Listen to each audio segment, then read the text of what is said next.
Yeah, Enigma in the house. My man J-Span, Titan Studios. It's called From the Heart. Keeping it real is what all the song's about. Never selling your soul. Always staying true to yourself. Alright, yeah. Check it out. Money, cars, but we'll never get you far unless you gonna spit it from the heart. Yeah, money, cars, but we'll never get you far unless you gonna spit it from the start. Man, money, cars, but we'll never get you far unless you gonna spit it from the heart. Yeah, money, cars, but we'll never get you far unless you gonna spit it.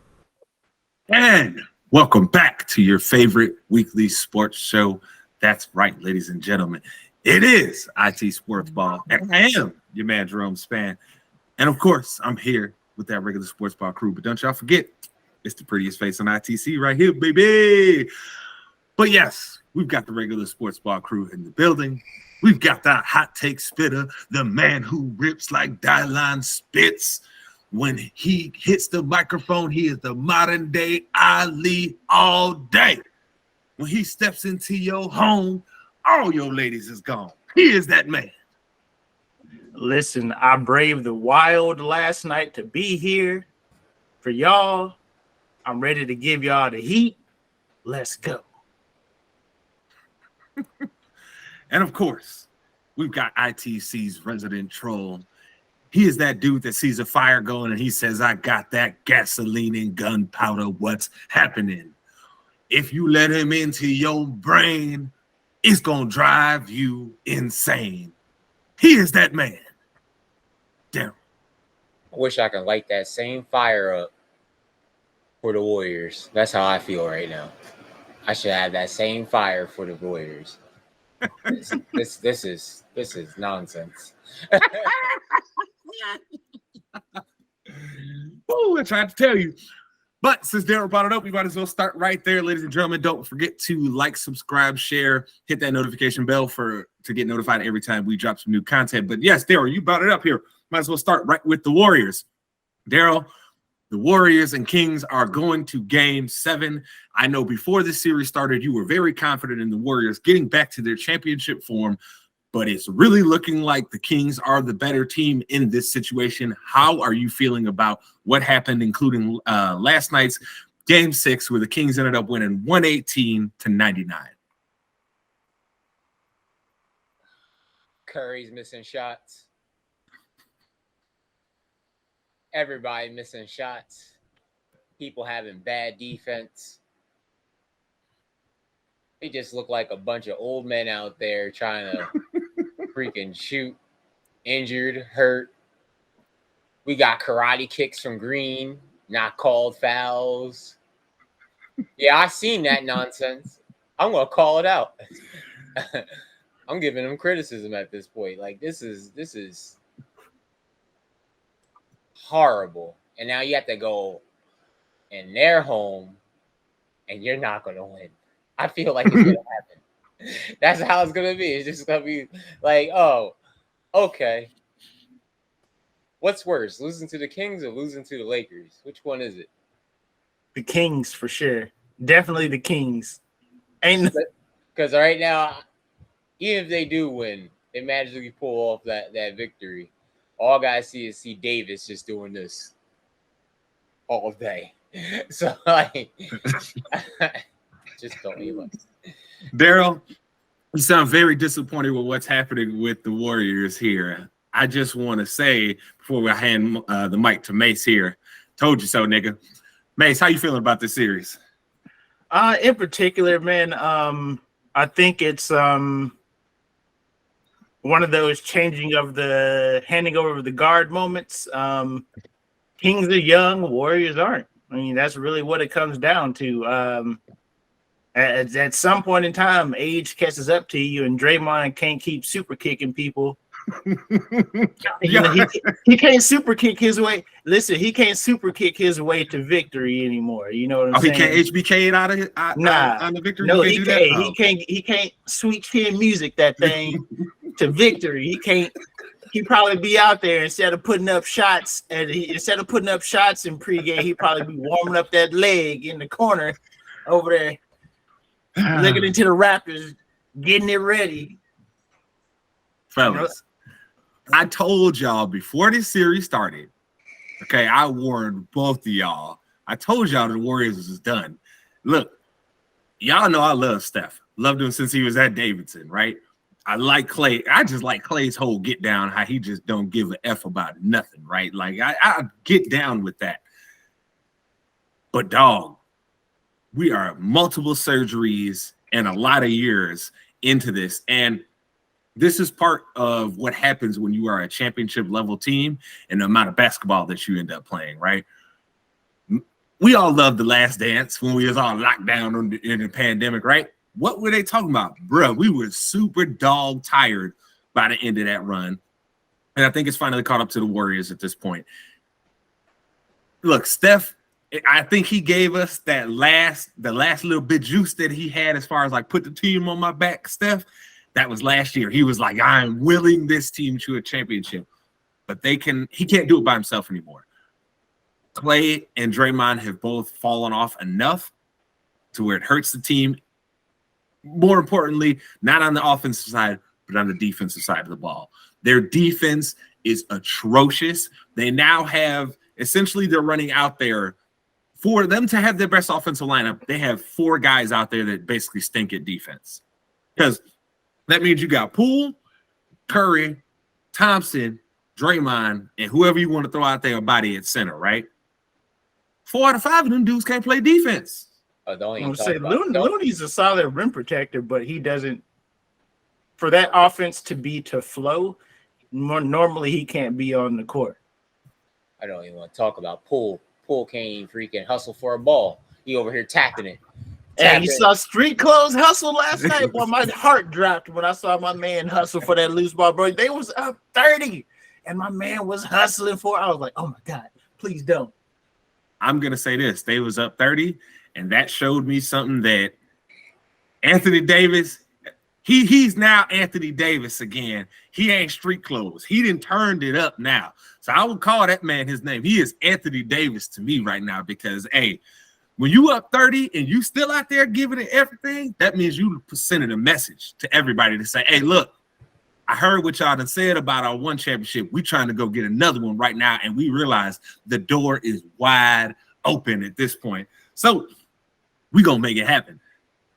I got to say, for as much as we kill AD on this show for not being available, that man murdered them this series. He was unguardable for that entire team, and it's wild to see that we may finally see that moment where AD turns that corner from like, he should be the guy that takes over the game and really has the impact to where it's like, oh, no. Now he is that guy because, look, I love Bron. That wasn't the best Bron series we didn't see. Let me tell you that much. Yeah, so, and I think they have to. And AD has to. He has to take the keys. Like he's got to drive the boat.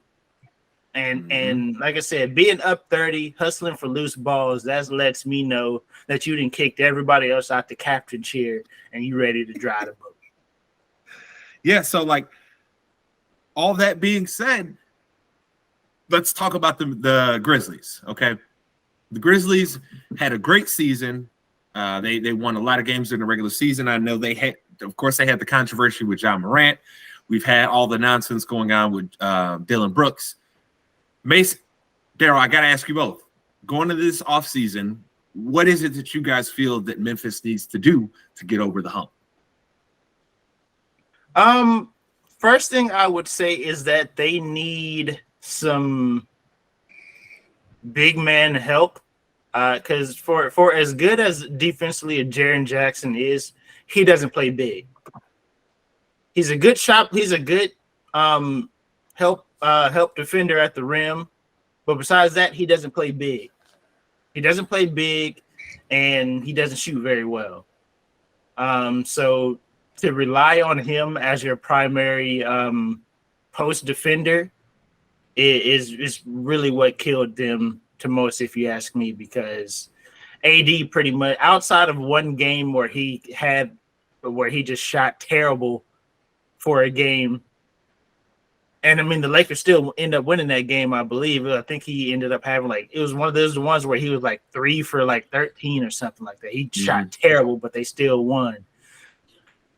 But it's tough because Dylan Brooks can't come back if he's not going to back up his talk. You know what I mean? I mean, straight up. You can't be talking reckless and then run away when people got questions. I disagree with Mace. I think the team needs discipline. There's no discipline on that team. How they play, everything. There's no discipline. It's like, hey, let me just go ahead and I grab the ball, run down, try to do a fast break. Let me find 3 people right there in my face and try to shoot a ball. No, there's no discipline on that team. Not at all. Oh yeah. And Daryl's completely right there. The best example is whenever I think it was on I think it was game 2 or 3 or something where Ja Morant was trying to come back, and I think it was the game that he came back after he sat out with the hand injury, where he was just trying to prove a point. I mean, I think he still ended up having 40-something points that game, but there were a lot of fast break opportunities where he just ignored his teammates and drew fouls, and it's just let's talk about it. He doesn't end up going on parallel in the air on LeBron, if not for the fact that he was just trying to get buckets, because that was a 2-on-1 fast break. Oh yeah, he was not the open man. That's the easy handoff. You can do whatever you want to at that point. You can behind the back do something flashy. You can, you know what I'm saying? Give him the magic. You know what I'm saying? He could have did whatever he wanted to right there, but he chose the wrong choice.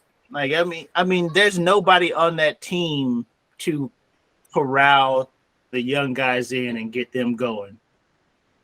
More like a hamster wheel. That's all he is right there. Just I'm just gonna run. That's all it is. All he's doing is more. He's doing more cardio. The Grizzlies are the ultimate front runner right now.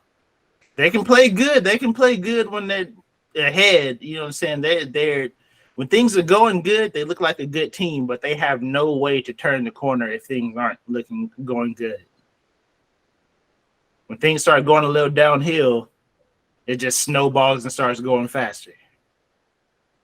He ain't lying, but we got to keep it moving. We have to talk about the biggest upset that happened in this playoffs, and that would be Daryl's guy, Jimmy Buckets, going crazy against the Milwaukee Bucks. Before I hand it over to you, let me just say my piece now, okay? Mike Budenholzer, why was Giannis not guarding Jimmy Butler? Why? Y'all, you sat there and said, I see he's shooting over the top of Drew Holiday. We're going to leave him on there. It's all good. You then on the last play of the game, you have Giannis guarding the inbound going like this. That's Brook Lopez's job, ain't it? I'm going to tell you something. What Budenholzer did is a fireable offense. If not for them winning that championship, we would be talking about Mike Budenholzer got to go right now. So I know before that series ended, we talked about how the Bucks roster was leaving them in trouble because they were dependent very much so on Giannis because those other two guys are not that great. It was proven again in that series, especially with Middleton. Hey, look, I feel sucks to suck for y'all. Middleton about to pick up his option, and y'all about to have a heck of a time trying to figure out a way to trade him. So, my opinion, they messed up. They should have tried to fleece the Nets into getting Kevin Durant when they had the chance. They should have tried to. They really should have. Because looking at that team, I don't know how they get any better with the roster that they have. I feel like they have maxed out and other teams have caught up to where they are at now. And then when that happens, the only thing you can do is shake up the roster. So, Darryl, I got to ask you, though, Because I know Jimmy Butler's your kind of guy. He a troll, super troll. Like that. That's your kind of guy. That is your people's. How you feeling about this upset? Hope Butler gets what he gets. I'll tell you right now, honestly. I think Butler deserves this. Because, there's many years, like Butler has team on his back and team let him down. This time I have no negativity to Butler right now. At this point, I hope they knock off the one team I greatly does not deserve to even touch a championship.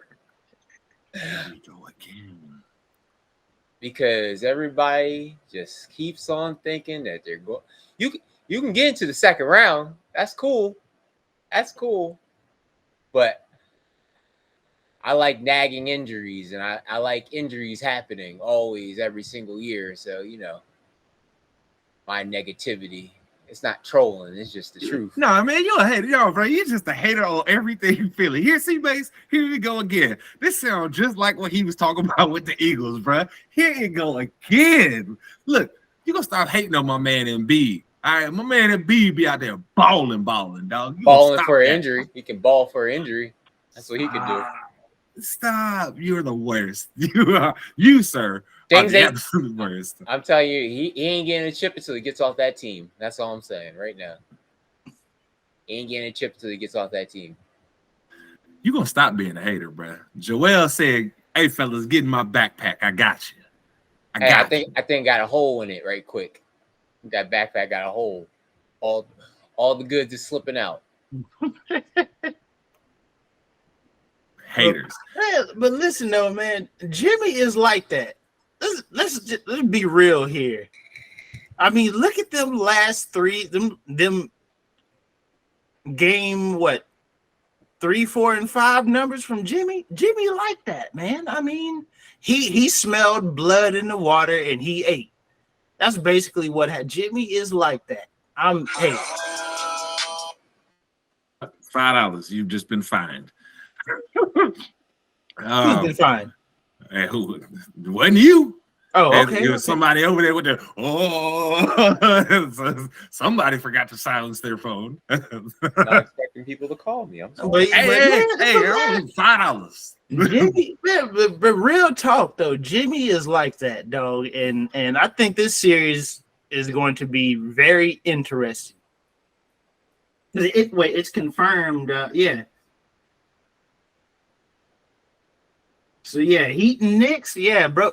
I mean, everybody likes to go to the Garden and show out. If you think Jimmy ain't about to show out, everybody wants to go to the Garden in the playoffs and show out. I think this is going to probably be one of the more fun series to watch this next round. Jimmy Butler's going to try and keep going crazy.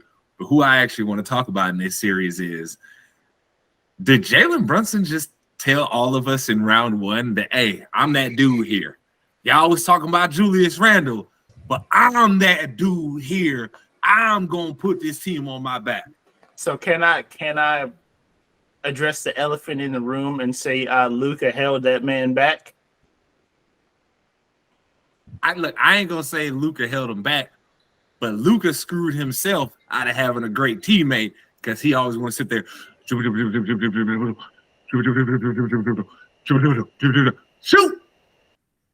Hey, you can say it. You can say it nice like that. I'll let you know the real. Luka played himself out of a good teammate because he don't know how to play without the ball. That man, he went to New York and saw an opportunity to be that guy. And he's been that guy. I like it. You love to see it. Hey, I know I gave our boy Rocky some crap before the playoffs, and I was talking about his Knicks. And I didn't already hit Rock up and apologize, but I'm gonna put it on wax for you too, Rock, because I was on here talking crazy. You know what I'm saying about your Knicks before. Hey, look, man, them Knicks is for real, dog. the fact that they play that defense and now that they found a bucket getter like Jalen Brunson, them boys are for real. How far can they get? Look, the door done just opened up for them to at least get to the conference finals. Because, look, real talk, they're a better team than Miami. Oh, yeah. Jimmy Butler's probably the best overall player in the series, but they're the better team. So they should win this series. I'm calling it. It's going to probably be Knicks in 6, and we'll end up seeing them in the Eastern Conference Finals. As crazy to say, you know what I mean? Because the Knicks have been the Knicks for quite a while in my life. So it's wild to see. But yeah, that team looks like they are ready to go, and their defense is real, and that's something that translates from round to round, no matter who you're playing. So and for however great we think Bronson is, Randall still got that dog in him. So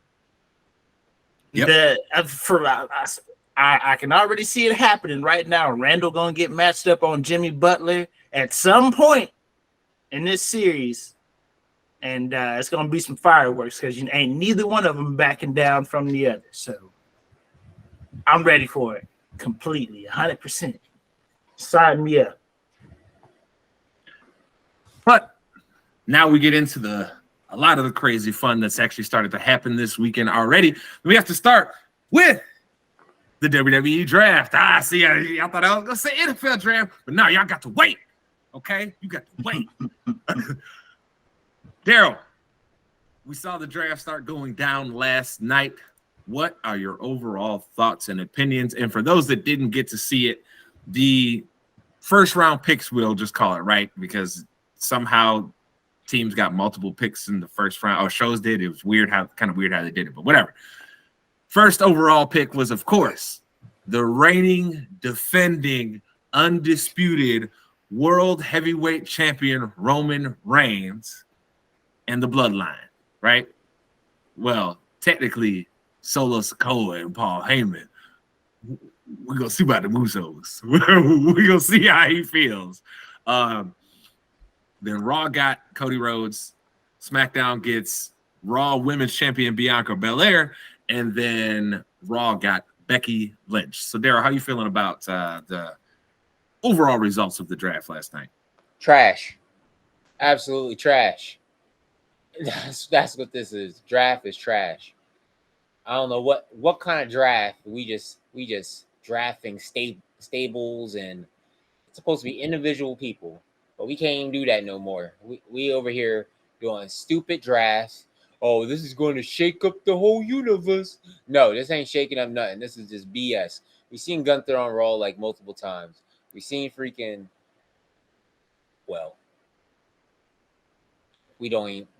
none of these people that got drafted in the first round, we seen them on both shows. Now we just have them on a stable show. Big whoop. This was trash. Even when they even brought out that second round, that was trash. I don't know what they're doing.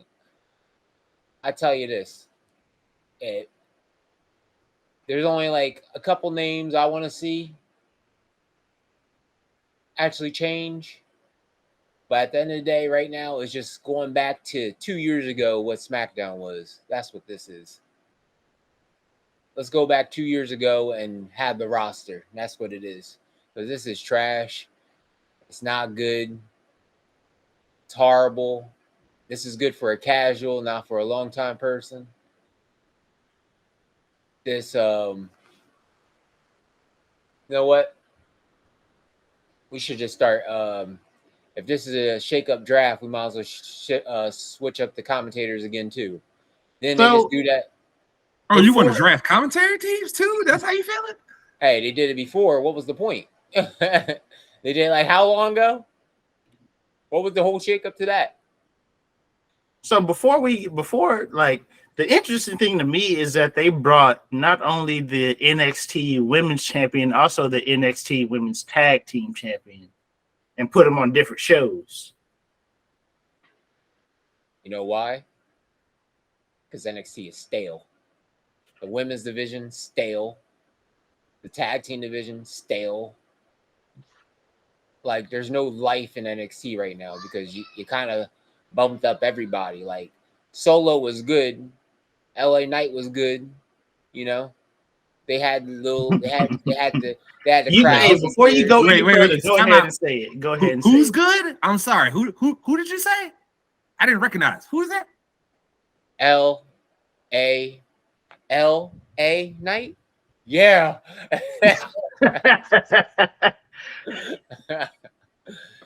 Like seriously, like they had like when you watch NXT, it was like, yeah, you got some fan favorites. Now you got gimmicks that are trying to play out. They're not really exciting. You don't hear the crowds and the cheers. You got your girl injured on there in the women's division. What's her name again? Wait, what? Your girl that's injured on NXT. Girl. Yeah. Who you talking about? Nikita Lyons? Yeah, there. Baby. She gonna be injured. What was it? She injured like the whole like two WrestleManias ago, yo. She came after last year's WrestleMania, injured, gone, come back, injured, gone again. Like she's useless on that brand. She might as well be on the main roster. She's just injury prone. That hurts her. Like there's no they just want someone to have the NXT women's title is just a pass up since So do you think it gets an upgrade now though? Now that the NXT women's tore her ACL and meniscus? Goodness gracious. Hey man, we might have to put her on the the You Ain't Got No Knees program. Like Kawhi Leonard on, bro. You ain't got no knees. Okay, but do you think the NXT Women's Championship gets like a boost now that it's on SmackDown where they don't have a title? No, it doesn't happen. Well, here's the thing. Here's the thing. Them championships are probably gonna get left in NXT. Okay, but does that woman that comes up? She's remember just Solo? part of the roster. Okay. Well, I'm just trying to throw some what ifs out there because technically right now there's no championship on no women's championship on SmackDown. Look, I'm gonna be real with you. I don't even know why you was asking me that question. Like you don't know what I think about NXT. Okay, I don't even know why I was just trying to broach the question because our viewers want to know too. I'm just saying, I don't know why you went there with me. You know, our viewers want to know too. What happens? What do I remind everybody? NXT and what you do there means piss all, nothing. Listen, our viewers want to know what this woman's gonna do. On that logic, and NCAA means nothing. But there's some truth to that. What you do at the college level don't necessarily mean that applies when you talk about college basketball. Like we've seen, we're going with football too. We're going there with football too. No. Yep. When you ball out in football in college, you're gonna be at least good in the league. So you need to stop. Now, if you want to talk about the NCAA tournament with basketball, I agree with you.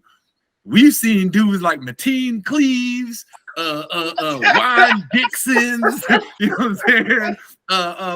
What was old dude Adam Morrison? We done seen all types of dudes like this go crazy in the tournament and then get in the league and do nothing. So what was the other one? Jimmer? The boy was out there. There you go, Jimmer. Logo Jimmer. Hey, that's white man shooting squad right there. Logo Jimmer, bro. Hey, my boy was out there hitting. Hey, that's what we saying. So yeah, when you say Daryl that it's like college basketball, yeah, you're right. You're right. You could go out there and ball out on the national scene and then get to the big time and just be trash. So it is what it is, bro. It is what it is. But Daryl, we got to keep it moving on the draft. I don't want to get too stuck there. I know you weren't generally happy, but do you feel like there was anybody that got drafted where this overall move is going to really benefit them? The only one that probably benefits anybody in a developed standpoint will probably be Indy, because she had finally had main roster type of experience. Like, she came in the Royal Rumble before. Like, she can hold her own. I just want to see, like, what kind of challenges she going to have. But other than that, nobody right now for the roster is going to mean anything. Like, what we going to have? Gunther versus Miz for the Intercontinental title, and then have, like, a whole good old rivalry on that. We know Theory's coming to freaking SmackDown, so I'm already going to be mad about that already. He's prepared to be pissed off.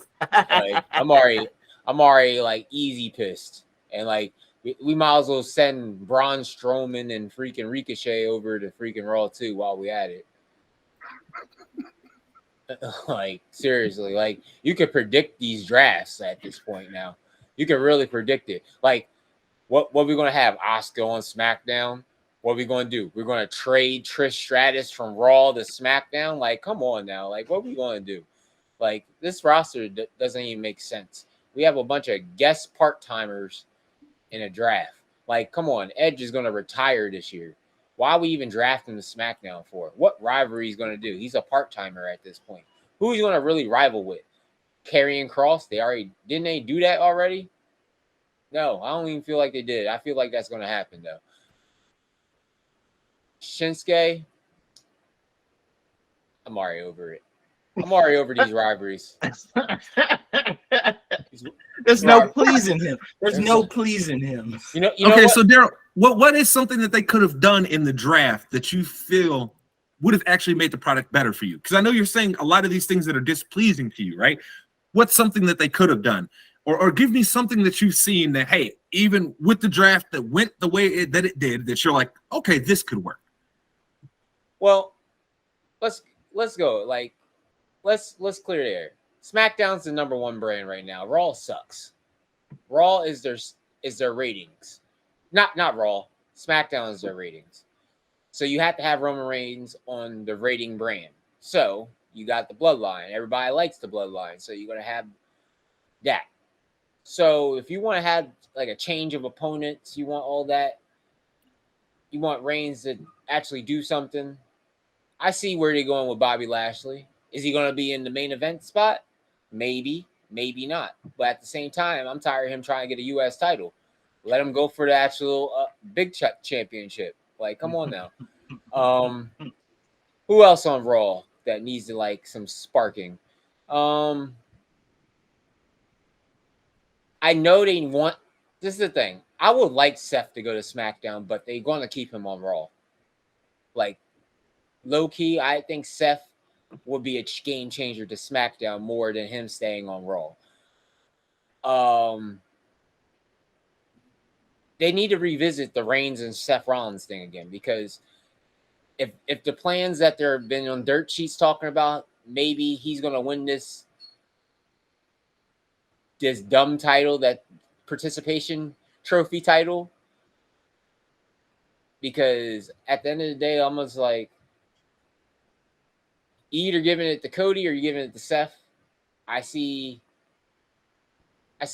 just stupid rivalry patterns. Like, we're going to have Cody battle out with Brock Lesnar for how long? We have Seth and whoever for around the whole U.S. title scene. Judgment. You know what? Judgment Day. Even Judgment Day, even on SmackDown, sounds like a bad idea and a good idea at the same time. But you know what? Hold on. I got to stop you. I done let you talk for about 4 minutes straight, and you didn't answer my question. Not yet. Not yet. Brother, what is something good that's going to come from this? Who is this going to benefit? Because you can't sit here and tell me it's just all negative, bro. Listen, like, come on, man. I'm like going down the list. I'm like, the only thing I'll tell you, Daryl, I got you, bro. I'll tell you. It's the Usos going to Raw. The Usos going to Raw. What's that do? What does what that do? I've been saying needs to happen. Did I not say this? You know what? How do you start I got the answer. And start showing cracks in Roman Reigns' armor? You split up the team. How do you do that? With the draft, Usos to Raw. I've been saying this. Okay. We have the Usos to Raw, and then we have Randy Orton to SmackDown. Gotcha. Who? Randy Orton. Who? You know who. I ain't playing that game. I ain't out. Wait a minute, dog. Wait a minute. First off, you're going to stop talking about him. Until that man figures out a new character, I do not want to see him on TV. Till he figures out a way to play something different than I'm the Viper. I'm going to coil up. Ooh. Keep him off TV. No. What? We need Randy Orton. We need What you need him for? We need them punts and we need them RKOs. That's what we need. Oh, yeah? So we haven't already seen the RKO delivered basically every possible way it could? Nope. Can he at least do, all right, if you want to bring it back, can he at least do some new moves and not be the guy that all you Randy Orton lovers wanted to be hating on John Cena for, Mr. 5 Moves of Doom? Because that's Randy Orton. Hey, backbreaker, slingshot, freaking DDT. Hand stomps. Then he hits you with the power slam. Then RKO. It's over. Hey, it's not my fault they get caught in the loop. Hey, at least Randy Orton at least hit you. Hey, how many times you seen John Cena hit the 5-knuckle shuffle to the mat, not the head? How many times? Hey, that's because y'all fools was out there steady complaining. Oh, he only got the 5 moves of doom. If he starts it up, it's over. So he tried to put in a little twist for you that I'm going to miss it sometimes. But guess what? Randy Orton, do you think he going to miss that RKO? No. What's going to happen? Randy's going to turn into the Viper and coil up and RKO.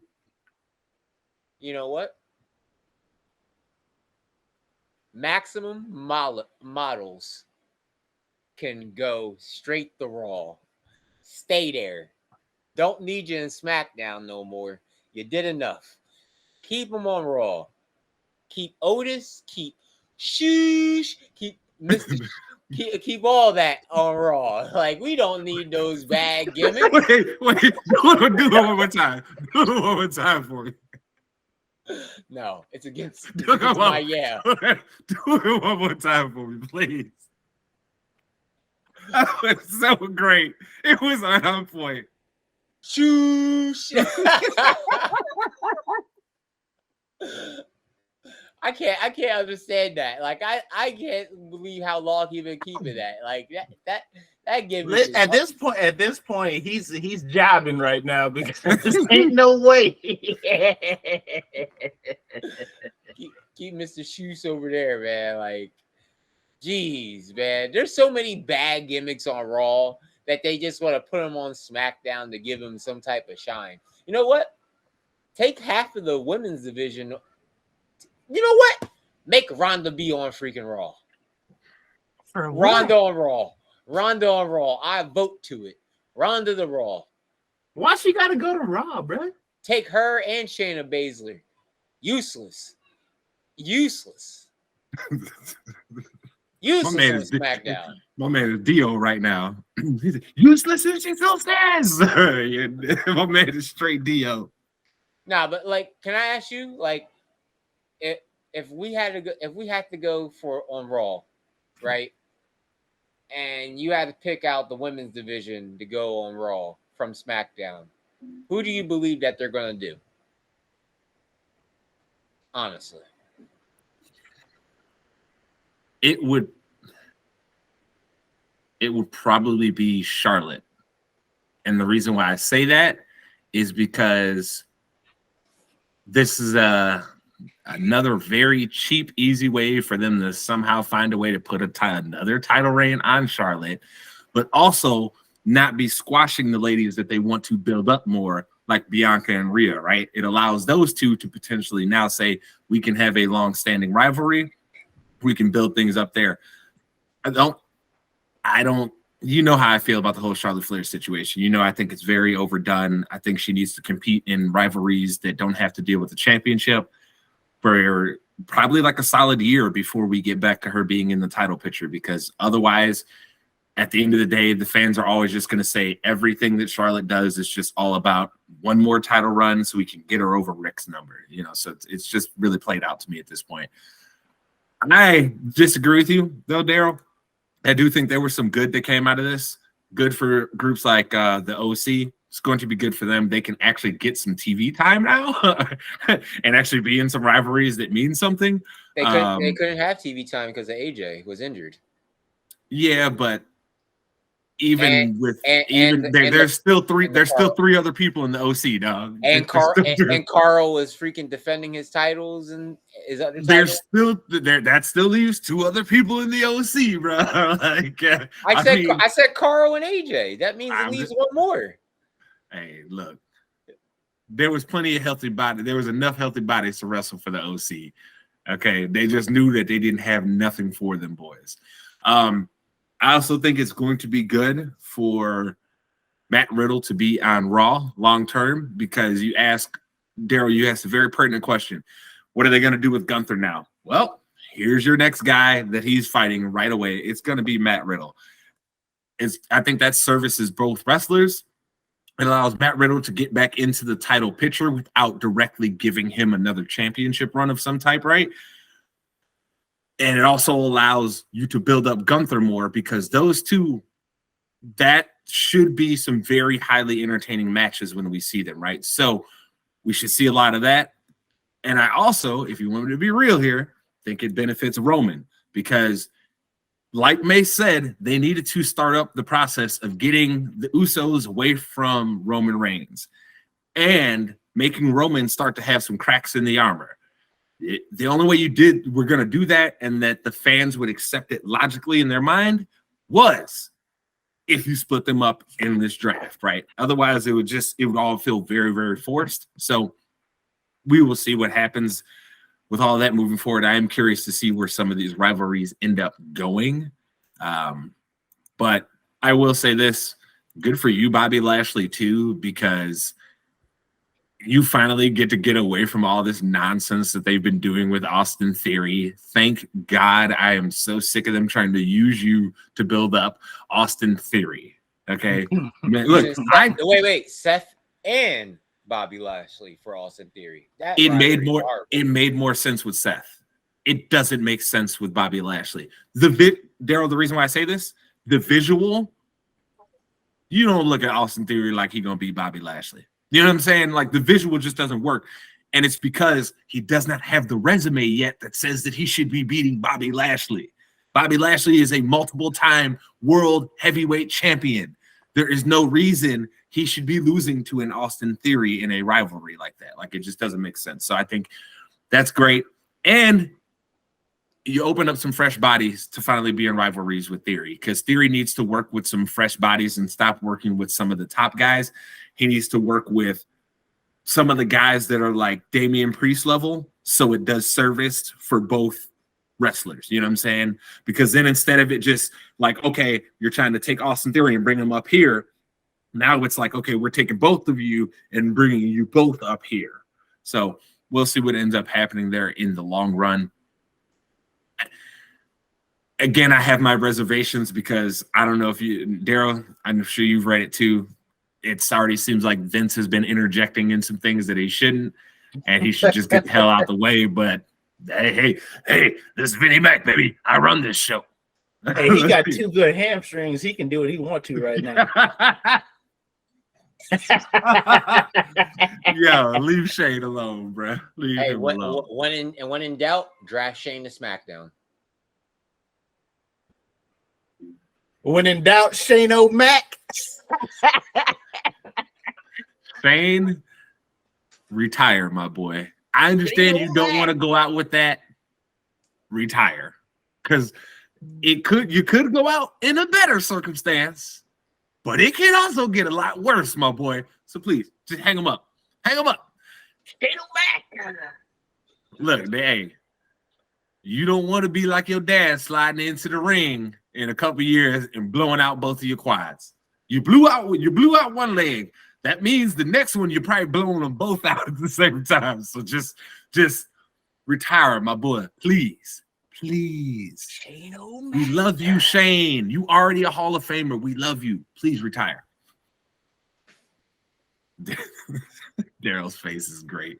Just like Boy, Shane O'Mac. Hey, we're gonna stop calling people Hall of Famers until they got on that Hall of Fame ceremony and get that ring. I ain't gonna call anybody Hall of Famers. Who are we calling Hall of Famers is not getting in? Who? Shane O'Mac. Shane, look, the only way Shane ain't going in is if Vince is so petty and hates Shane's guts so much that he's like, never while I'm alive. You know what I'm saying? Like that's shit. The only way that's not happening. Like Triple H don't even have a freaking ring. Come on, you need to put him in the Hall of Fame.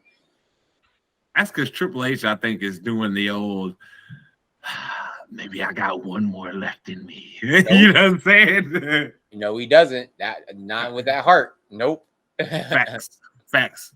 Hang them up, please. But also, too, Daryl, you have to keep in mind they're probably going to do Triple H in a very similar way that they did The Undertaker, which is it's going to be a big up celebration like, yo, this Hall of Fame class, these other people are going in, but this is really all about you. You know what I mean? So you have to also pick the right class for him to go into because you don't want to crap on other people that are deserving of their time in the sun, right? Yeah. Rey Mysterio's Hall of Fame was kind of trash, if you really say it. Like the nominees, they were pretty trash. I don't even think Stacy Keibler even needed to even be in there, honestly. She got fired. We know how she got fired.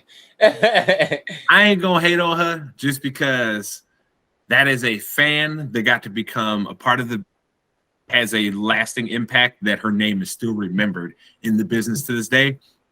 I'm not gonna hate on that. I understand if we're talking just pure wrestling resume, right?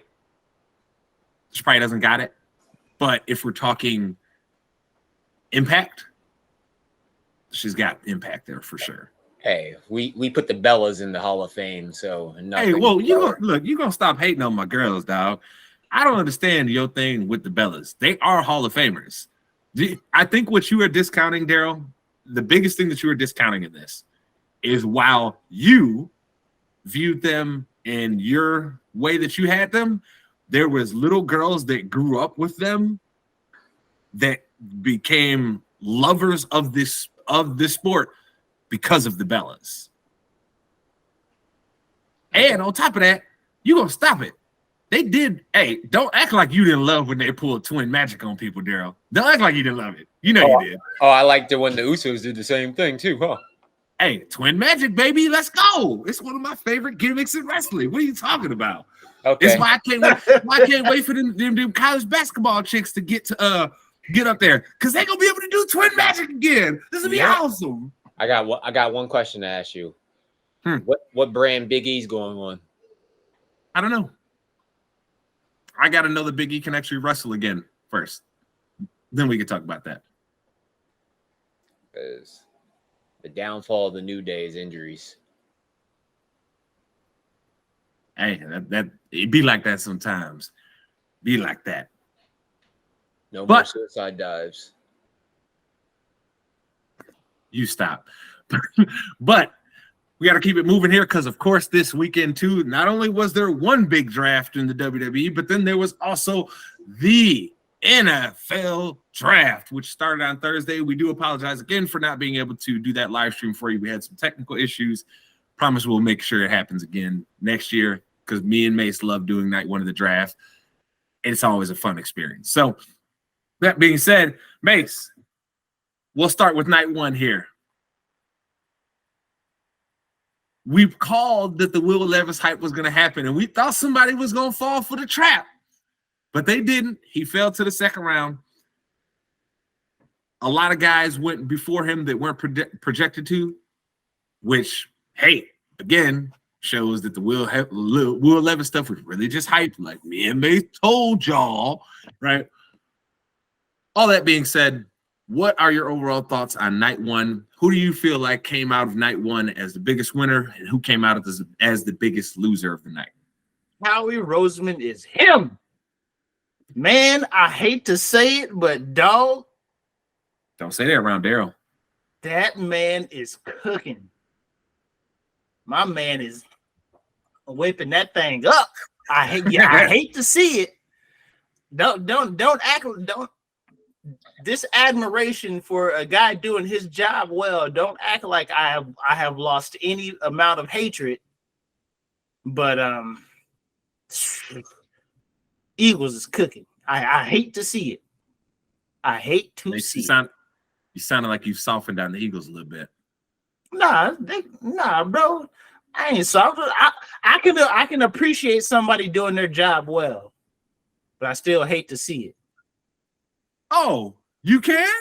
Mm-hmm. Okay. Remember that statement. Yeah. Back to you. Listen, I'm 10 toes with mine. I'll say what I said again. Don't do this to me. Okay, but anyways, specifically about the draft, I appreciate what Houston did because everything that was coming out for like the past 2 weeks is that Will Anderson was going to be their guy, but somehow they made it work out to go to get the coach's guy and get the front office's guy at the same time. So that right there shows me that Houston is committed to DeMeco Ryan because they didn't just throw his opinion out and be like, hey, we got to get a franchise quarterback. I don't care what you say, make it work. They gave him his guy and they got their guy all in the same breath. So I want DeMeco Ryan to do well. I want Houston to do well so I can go to some games and be entertained because they're right up the road. I like the back-to-back number 2, number 3. Go get your guys, make it work. Another good thing, Houston, John Michie is cancer-free. He's back training, so I mean that's always a plus with that too. Like you can't be. That's just a little side note, a little tidbit of great news. Another winner for me for the first round has to be Seattle. They got, in my opinion, the best receiver in this draft and the best cornerback in this draft. So I guess they're all in on Geno for these next 3 seasons. I like it. Well, you know what? I think with Geno, they feel like they've maybe hit that Rich Gannon type lottery, right? Where a guy who had talent, but it just kept seeming like there wasn't the right fits for him over and over. And then somebody finally found the right fit, the right system for him. I think they believe in that. And they're looking at it and saying, hey, we can have him on the roster and we can also manage to still consistently build the roster and make it better with the control that we have on his contract, because he's not getting paid an absurd amount of money. Yeah. So I think they're looking at it and saying in the next 3 years, we could potentially get a Super Bowl as long as we continue to build this roster in the quality ways that we have. So I think their drafting was absolutely brilliant.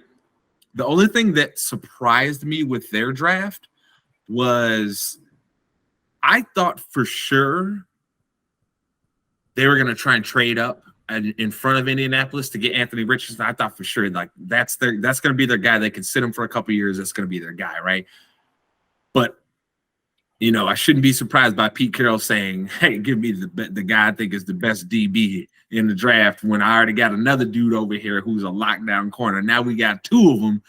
We're going Legion of Boom again, baby. Yeah, this is right up Pete's alley, man. Give him a strong secondary and he can make it work with the front 7. Because I mean, who was a guy, like who was a legit guy on the front 7 during the Legion of Boom era? I mean, you have Bobby Wagner as a linebacker, but other than that, you can't really point to. That's it. Yeah, it was Bennett. You can't really point to one guy and be like, he's him. Like, you know what I'm saying? Like, so I mean, this is the way Pete Carroll likes to assemble his defense. He likes to build his defense from the back up. From the back forward, which is, I mean, it's not I'm not gonna say it's a bad way to do things, because if you can force a quarterback to hold the ball a little bit longer, a lot of pass rushers are gonna look good. So Yeah, I think they made some very smart moves there. Outside of the Texans and the Seahawks, for me, I'm sorry, man. The winners of round one were clearly the Philadelphia Eagles in my mind. Like Howie is him, bro. I hate it. I know you already kind of touched on it, but geez, man, like they literally added great talent that was value at the picks they were getting, and also got guys that fit the positions that they need. It's like this is wild. Imagine this. Okay, so they lose Hargraves, 10 sacks from the D tackle spot. Then you go out and get the best one at the spot. It's not winning them a championships. I don't know why. And then the biggest winners not gonna win them a chip. And not to switch gears a little bit, but the Lions picking Jamari Gibbs finally makes sense now, because as we were recording, the report came out that Lions traded DeAndre Swift to the Eagles. So that just happened. Yes. Like I said, Howie is him. I hate it. I hate his guts. I hate their guts up there, but Howie is him. Oh man, that's literally as we were recording that happened. Yeah. Oh yeah, man. It popped up on my ESPN. It popped up on my notifications as we were recording. I was like, yeah, Howie is him. There's no other way around it. The Eagles are going all in. They trying to win a championship, bro. They really are. I have to give them their credit there. But we can talk about the Eagles. We got plenty of time to talk about the Eagles and all these other teams, but we have to talk about our teams, mate. So let's start here with your Dallas Cowboys picking at 26. They ended up taking Mazi Smith. How did you feel about the pick? I like the pick because of the one thing we could not do is stop the run. In our last 3 playoff losses, we've given up close to 600 yards of rushing yards. So I mean, that's a position we haven't addressed in forever. I'm glad they finally did. I understand them picking him at 26 because I think they want to. The reports are that they want to kind of like tweak his stance a little bit in pass rushing situations because they believe he can be more of an inside pass rush threat. But I mean, if you give Micah Parsons any help on the inside, he's scratching 20 sacks. He's scratching at the door of 20 if you can get him any sort of inside pressure. So I mean, I like the pick. I can't be mad at it. Like at the initial of talking about the draft, I said Kalaji Kancey, Mazi Smith. Those are my initial before combine and all that other not came out. One of them two, and we got one of those two. So the one thing I will tell you is Mazi, over my experiences of watching him at Michigan, his motor doesn't run red hot. There's going to be some times when he is on the field and you are going to look up and be like, was Mazi out there? Because you're going to see these explosive plays from him, right, where he's going to get through the line, he's going to make a big play, and then you're going to be like, well, where were you the rest of the 3 quarters for the game? Where were you? So there is that worry that you have there for him. But I have to touch on the Bears, and since we're still in this first round. And, of course, the Bears did what I hoped that they did, which was try and protect the quarterback. And they may not have gotten the guy that I wanted because he was already off the board in Paris Johnson, but they got what many view as the best overall lineman in this draft, and Darryl Wright. So me as a Bears fan, I feel great about it. We needed another tackle. Braxton Jones is going to be good enough to play tackle for us, so I think we're good there, but we needed another one because I'm going to tell you something. On that right side, it was a turnstile last season. There's a reason why Justin Fields was having to make some of these great plays. It was necessity, okay? Let me tell you. So I think continuing to add on to the offense is a very, very great decision there, especially when you've pretty much decided that, hey, Justin Fields is your guy, because you traded away the number 1 pick, right? You said, this is our guy. We know we got something special. We got to build around him. So I think that's a great pick. Keep your quarterback upright. With the addition of bringing in Nate Davis in the offseason, moving Whitehair into center, moving Jenkins to the other guard. Like I said, I think you have now a very solid offensive line that you can work with and make some plays. So I think that was the right decision. Some may disagree and think that they should have tried to, go defense of some type. I think that's all foolish. Unless Jalen Carter was falling into your lap right there, there's no reason to go defense because the players on offense were a better value. Especially, I think we said this anyways from the beginning that the rebuilding of this defense was going to be a multi-year task. It wasn't just going to be a let's get in this draft, go straight defense, and hope for the best. Like we knew coming in, Chicago was going to have to go best player and then slowly build that defense afterwards. Yep. So I think that was a very good pick. But I will say there was one pick that surprised me here, Mace.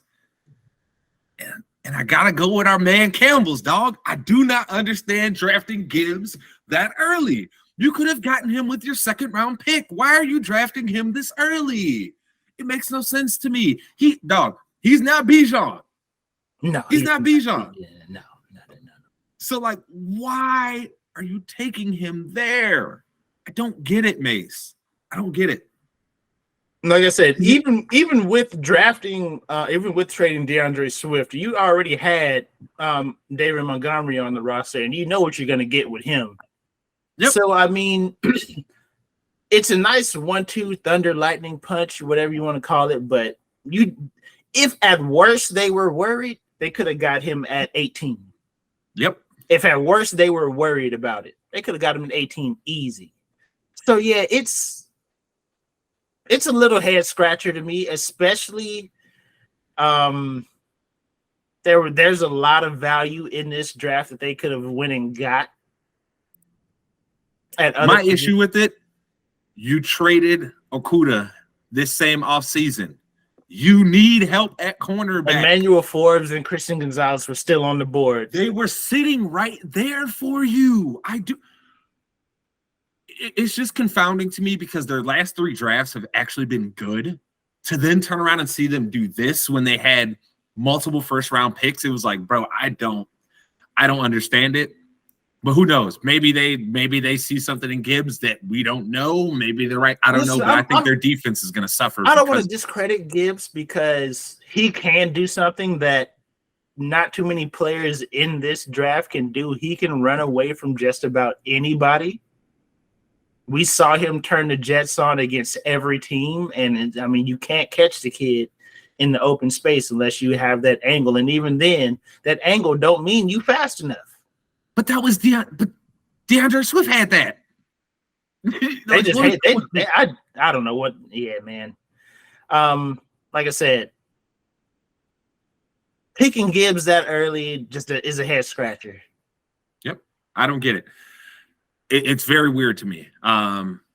So obviously we both think that was a little bit of a strange pick. So won't get caught too much in the first round though. So Mace, let's go on here. Let's get back to those Cowboys. So from round 2 and on, how are you feeling about the picks that have been made? So I don't like round 2 and 4 picks. I do like Overshown in round 3. I'll get to the other 2 guys real quick, but it's just Overshown in particular. I think he flashed, but didn't flash enough. So I figured Dallas could have got him in the 4th round, but a lot of people had him projected 3rd round talent.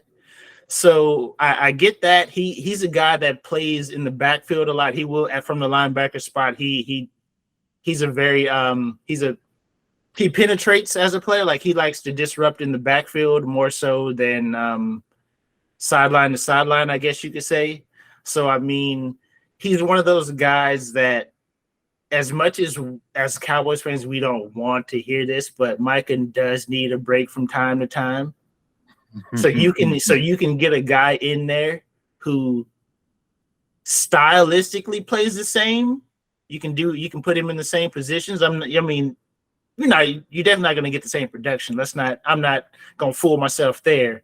But you have a guy whose play style and mindset is similar to what Micah wants to do as far as playing in the backfield. So I get that. We gotta protect our guys, man. Micah can't be out there every play. But getting to Schoenmaker, I don't understand it. Why did you go and get another tight end that is exactly like the other tight ends on your roster? What was the point? Like legitimately, what was the point?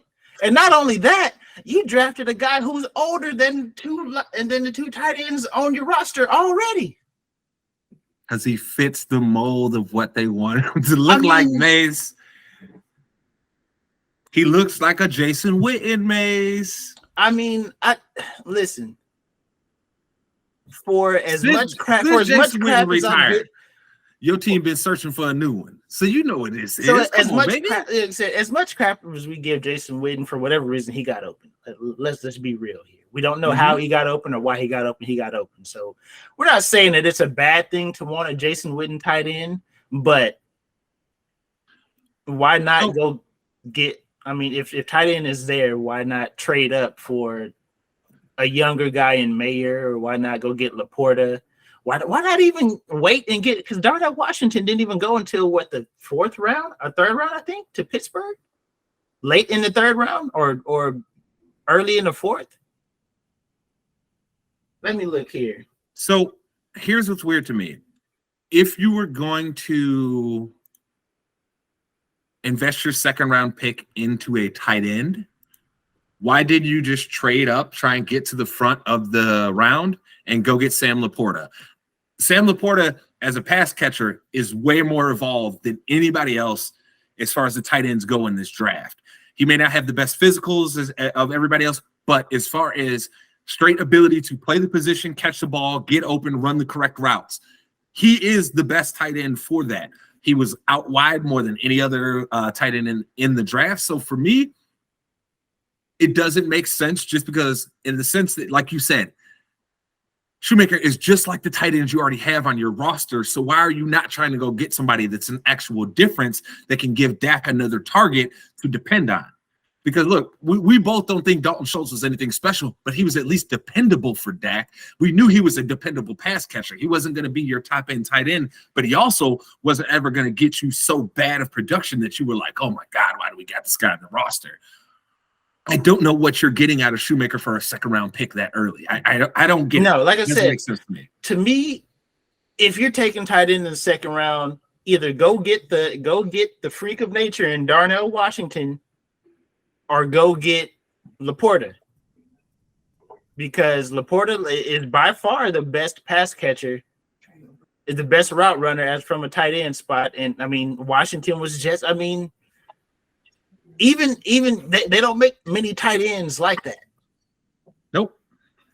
No, so I don't get it. So who else are you feeling as far as it was a good pick for your team? Because I mean, you have you said second and third round, throw them in the garbage. Yeah. What about fourth round? Fourth round. No. I liked Overshown. I was. Oh, you like? Oh, okay. I'm sorry. It was the second and fourth round. I don't understand. This is another one I don't understand. They picked what is his name? Let me see here. Viame Fahoki Jr. Yeah. So Sime's younger brother, who's a receiver for our team right now. They picked his younger brother.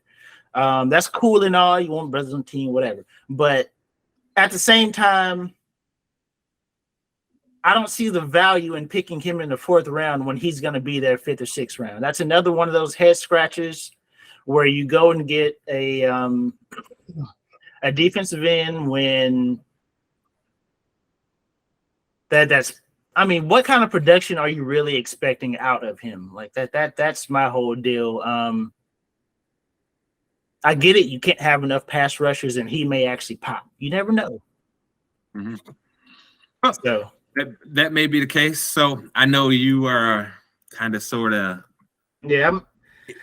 The thing is, if you had to give it a grade right now, what would you give it?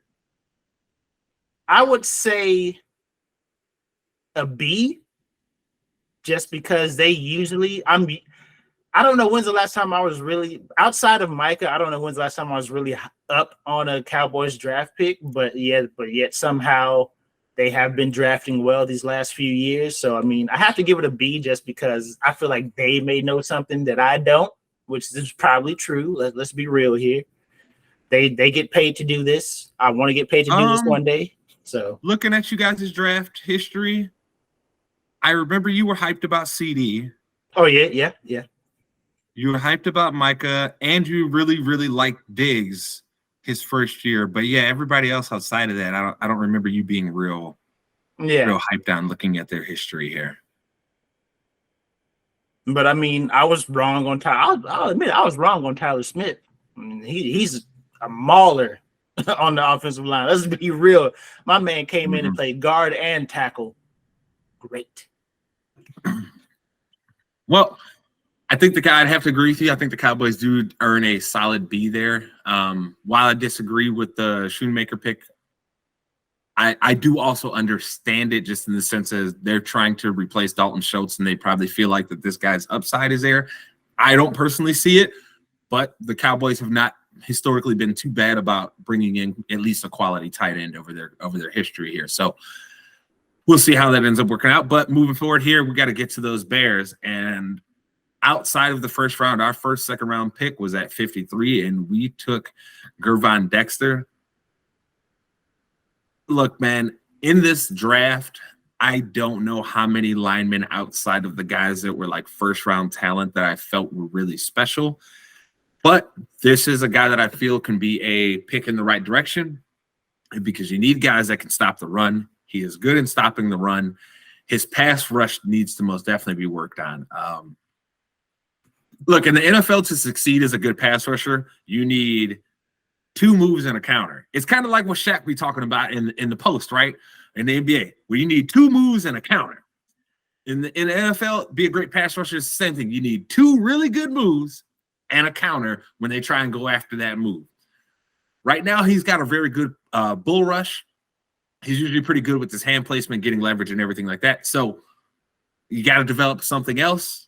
Maybe hopefully it's a club and then a counter, right? So you need something there. I think the pick was all right. You can't really be mad at it. The one that intrigued me the most out of the second round picks that the Bears had, because they had 2, was getting Tyreek Stevenson. Excuse me. I think Stevenson's going to be a steal for us at that position. His hips are a little tighter than I like out of most corners, right? I don't really like how tight his hips are because what ends up happening sometimes in deeper routes, he starts grabbing because his hips are tight and he didn't get the full turn and go like he needs to, so he has to start grabbing. That can get you in trouble in the league. I think you can coach that stuff though and help him, especially with his anticipation and stuff like that, to be better in that position. Because he's going to have to be up in a lot of guys' face in this cover 2 scheme. Look, man, hey, you may be in a zone, but they require you to play basically man press off the line. So we'll see how that goes. I think that's a solid pick. Now, moving forward here, I will say I get the Zach Pickens pick. Do I love it? Not really.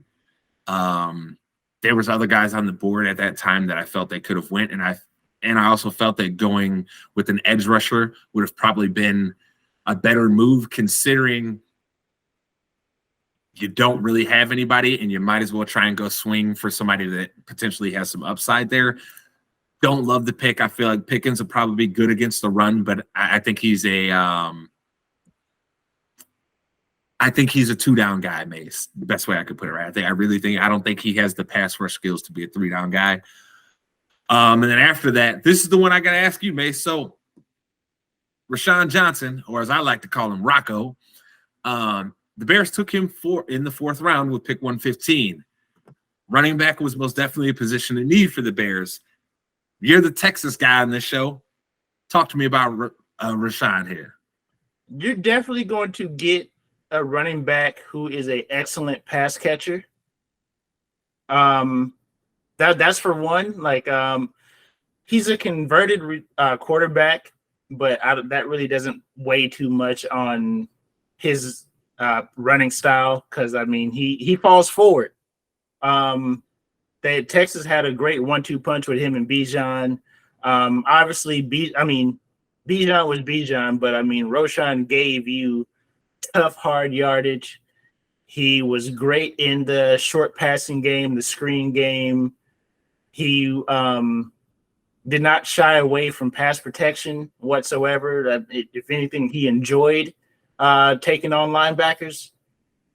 You're getting a very smart running back in that aspect of pass protection and knowing when to slip out for like I said, you're getting a solid player. I do expect him to contribute to the team. He's a really good pass catcher, but like I said, that's probably going to be the area that he surprises you the most on those running back swing routes and out routes, and he can even do some of the things that Bijan could, catching passes downfield. Who would your NFL comp be? Because I know we could compare Bijan to a range of guys from Marshall Faulk to some of the more modern guys like McCaffrey, right? Who is your comp for him then?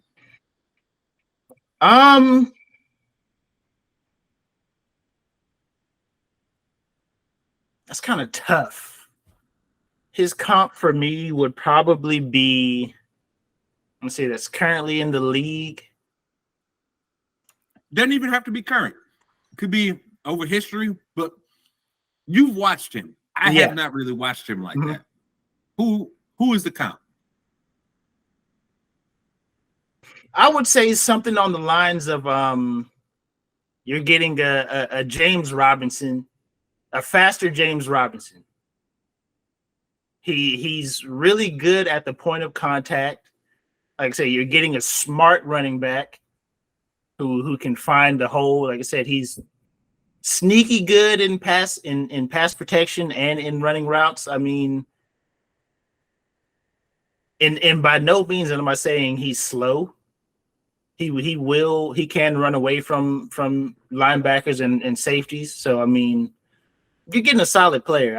I really like the pick. I would not have been mad if Dallas would have picked him in rounds 3 or 4. So I mean, hey, you piqued my interest when you said faster James Robinson, because I'm one who believes that if James Robinson was just faster, that man would be one of the top 5 backs in the league, because he ain't easy to bring down. Yeah, he ain't even easy to get your hands on him. He just like can't I said, run away from nobody. It's uncanny for a quarterback to go and switch positions to running back and they be that good at breaking tackles. Like, he does not shy away from contact. That is one thing you're going to get for sure. If you need 5, he going to fall for 6. You know what I'm saying?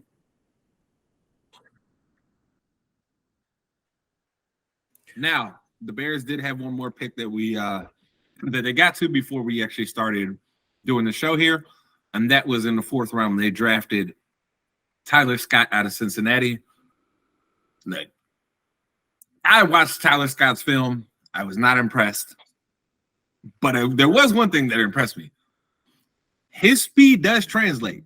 He's not one of these guys that's just fast with the combine times and stuff. No, his film, he plays fast. Is he great?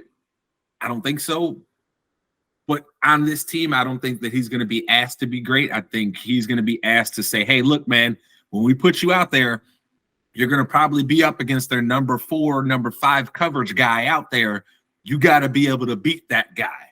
You got to be able to use your speed to put pressure on the safeties.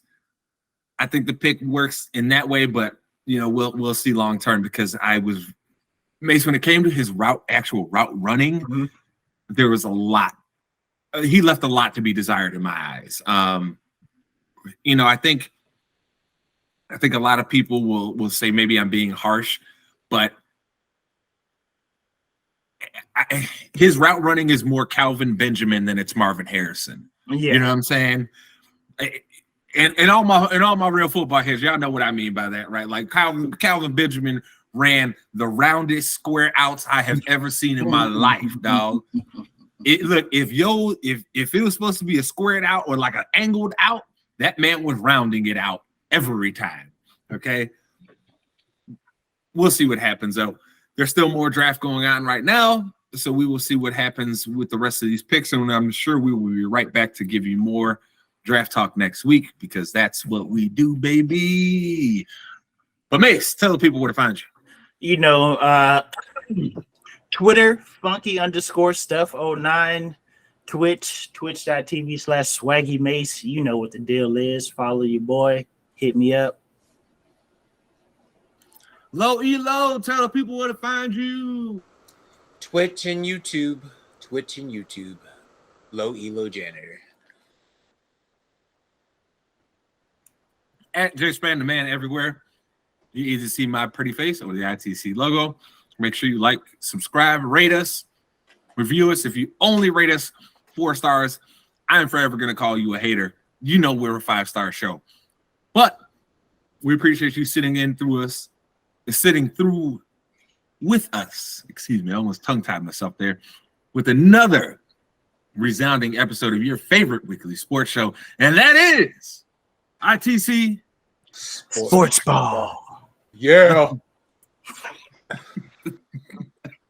He's never not going to say that.